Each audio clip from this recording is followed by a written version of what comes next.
इंसानी मांस परोसने वाला एक ढाबा। आज की हमारी कहानी सुदेश की है। सुदेश पेशे से एक ट्रक ड्राइवर था। तो उस रात की बात थी।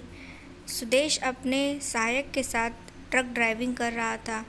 उन्हें जो माल था वो जयपुर तक पहुंचाना था। तो ये दोनों जो थे देर रात ट्रक ड्राइविंग कर रहे थे। तभी जो था सुदेश ने एक ढाबे को देख अपने ट्रक को रोक दिया। तो सहायक ने कहा, अरे भाई, आपने ये यहाँ पर किस लिए रोका है? तो सुदेश ने कहा, ओए दिखाई नहीं देता, ढाबा है, खाएंगे पिएंगे मौज करेंगे। वैसे भी बहुत देर से कुछ नहीं खाया है और अब कुछ खाकर ही मैं ट्रक ड्राइव कर सकता हूँ, नहीं तो मेरे अंदर तो ताकत नहीं रही। तो जो सहायक था उसने कहा, हाँ ठीक है। अब ये दोनों जो थे उस ढाबे पर जाकर बैठे और जो बंदा आया उनके पास उसे बोले, हमें जल्दी से कुछ चिकन विकन खाने को लेके आओ यार, बहुत भूख लगी है।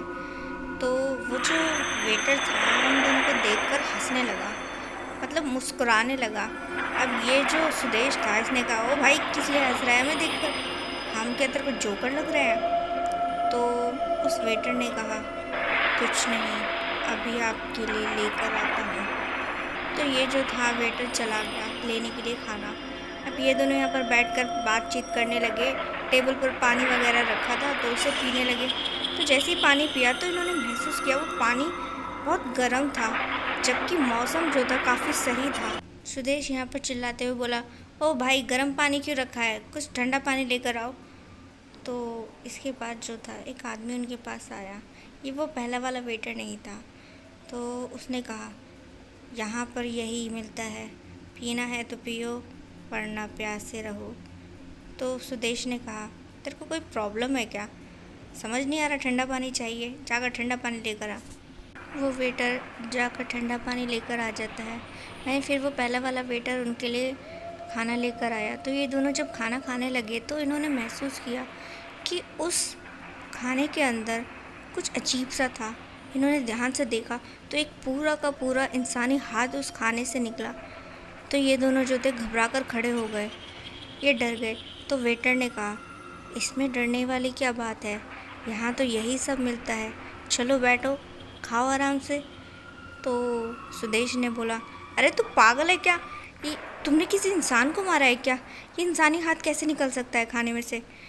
तो उस आदमी ने कहा, वेटर ने, हाँ यहाँ पर तो जो भी आता है इंसान हम उसे मार कर खा जाते हैं। तो ये दोनों जो थे एकदम से घबरा गए।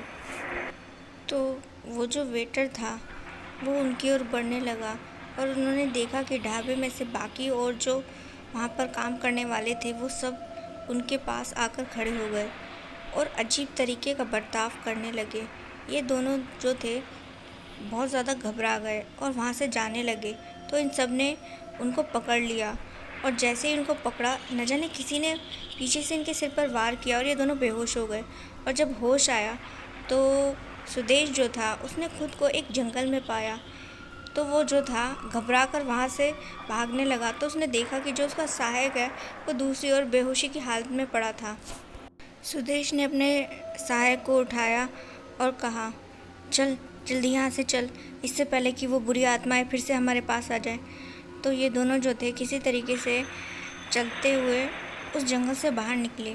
अब बाहर निकले तो देखा कि अरे यहाँ तो वही वो ढाबा है जिस पे ये गए थे। तो जैसे ही ये जाने लगे तो देखा कि वो आत्माएं जो थी इन्हीं की ओर आ रही थी। ये दोनों घबरा गए, वो चिल्लाने लगी आत्माएं कि तुम लोग यहाँ से नहीं जा सकते हो। तो ये दोनों जो थे, पास ही में इनका ट्रक खड़ा था, तुरंत ही उसमें बैठे। तो जैसे स्टार्ट करने लगे ट्रक को तो ट्रक जो था जल्दी से स्टार्ट ही नहीं हुआ। तो ये दोनों घबरा गए और जो था परेशान हो गए। तभी जो था, जो उसका सहायक था, उसने कहा कि हमें हनुमान चालीसा पढ़नी चाहिए, हनुमान चालीसा पढ़ने से बुरी आत्माएं आपके करीब नहीं आती। तो दोनों जो थे हनुमान जी का नाम लेकर हनुमान चालीसा जैसे ही पढ़ते हैं तो उन्होंने देखा कि अचानक से उनका ट्रक जो था स्टार्ट हो गया। ये दोनों बड़े खुश हुए कि चलो भाई, आखिरकार ट्रक जो था स्टार्ट हो गया। और फिर जैसे ही ट्रक स्टार्ट हुआ इन्होंने बड़ी तेज़ी से ट्रक को दौड़ाया है और वहाँ से निकल गए। और वो जो आत्माएं थी वो बस उन्हें तकती हुई रह गई।